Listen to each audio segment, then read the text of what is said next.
واللہ ما طلعت شمس ولا غربت الا وانت فی قلبی.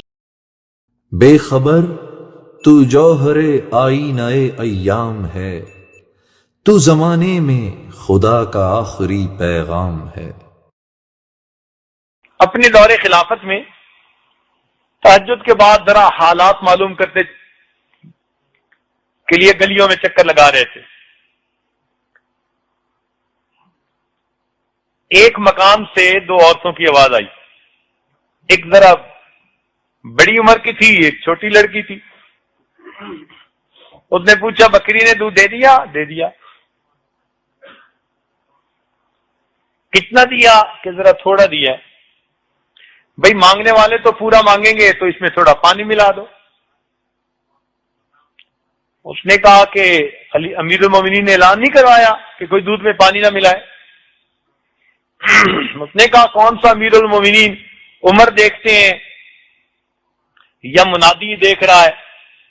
تو آگے سے جوان بچی نے جواب دیا کہ اماں عمر نہیں دیکھتا تو عمر کا پروردگار تو دیکھتا ہے. عمر لینا نے بات سنی، واپس آ گئے. اگلے دن تیار ہو کر جب امور مملکت سنبھالنے کے لیے خلافت نمٹانے کے لیے بیٹھے تو ان دونوں عورتوں کو بلا بھیجا. پتہ چلا کہ ایک بڑی ہے اور ایک اس کی بیٹی جوان العمر ہے، مگر شادی نہیں ہوئی. عمر لانو کے دل میں خیال آیا کہ میرا بھی بیٹا جوان ہے، اگر شادی کرنی ہو تو بہو تو ایسی ہونی چاہیے جس کے دل میں ایسا یقین ہو. تو اس بڑھیا سے کہا کہ دیکھو تمہاری بیٹی جوان ہے، میرا بیٹا جوان ہے، کیوں نہ دونوں کا نکاح کر دیں. چنانچہ دونوں کا نکاح کیا. یہ وہ لڑکی تھی جو عمر بن عبد العزیز رحمت اللہ علیہ کی نانی بنی. اس کو بیٹی ملی اور وہ ماں بنی عمر بن عبد العزیز رحمت اللہ علیہ. اب شادی تو ہو گئی. عمر لانو نے ایک دن اس کو بلایا اور اس لڑکی کو کہا کہ دیکھو بیٹی، میں تمہاری ایک ڈیوٹی لگانا چاہتا ہوں. اس نے کہا جی حکم. فرمان لگے ڈیوٹی یہ ہے کہ جب میں روزانہ تیار ہو کر امور خلافت کے لیے گھر سے نکلنا چاہوں تو تمہاری ڈیوٹی ہے کہ رستے میں آ کر میرے قریب تم نے مجھے وہی سبق یاد دلانا ہے. تم نے کہا سبق کون تھا؟ کہنے لگے جو تم نے ماں کے سامنے کہا تھا عمر نہیں دیکھتا تو عمر کا خدا تو دیکھتا ہے. اتنا فکرہ یہ اچھا لگتا تھا عمر لانو کو کہ اس بچی کو فرماتے تھے کہ تو بار بار یہ کلمہ میرے سامنے دوہرا. چنانچہ ہر دن وہ بچی آپ کو جاتے ہوئے یاد دلاتی، قریب آ کے کہتی اگر عمر نہیں دیکھتا تو عمر کا خدا تو دیکھتا ہے. کتابوں میں لکھا ہے عمر لانو کے دل پہ اتنا وہ چھاپ لگ گئی تھی اس فکرے کی، تنہائی میں بیٹھے ہوئے خود بخود کبھی کبھی کہہ اٹھتے تھے عمر نہیں دیکھتا عمر کا خدا تو دیکھتا. عمر نہیں دیکھتا عمر کا خدا تو دیکھتا. ایسا دل پہ وہ فکر پیوست ہو گیا. سسر کا یہ حال، بہو کا یہ حال، اور بیٹے کا حال.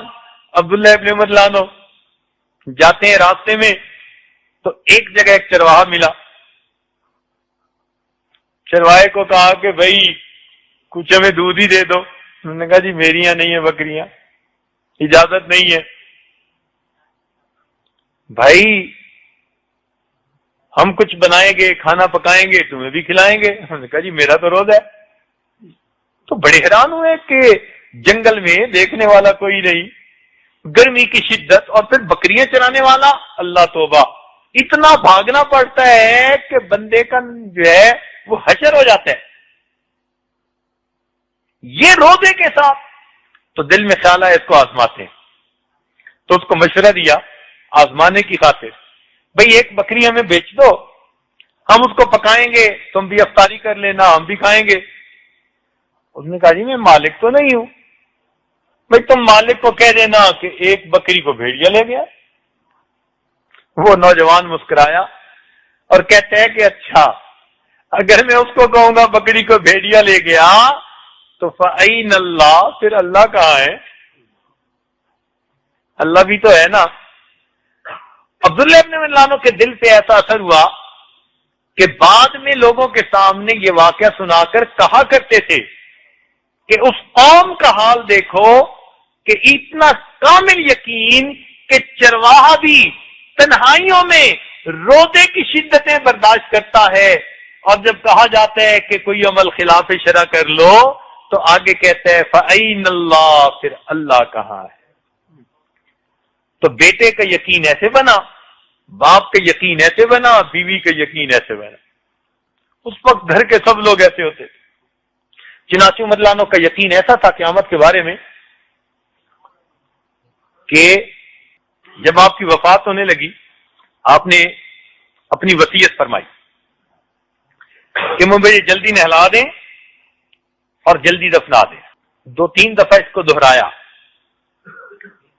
تو ایک صحابی نے کہا کہ امیر المومنین، ہم جلدی دفنائیں گے، جلدی آپ کو کفنا دیں گے، اتنی جلدی آپ کیوں کر رہے ہیں؟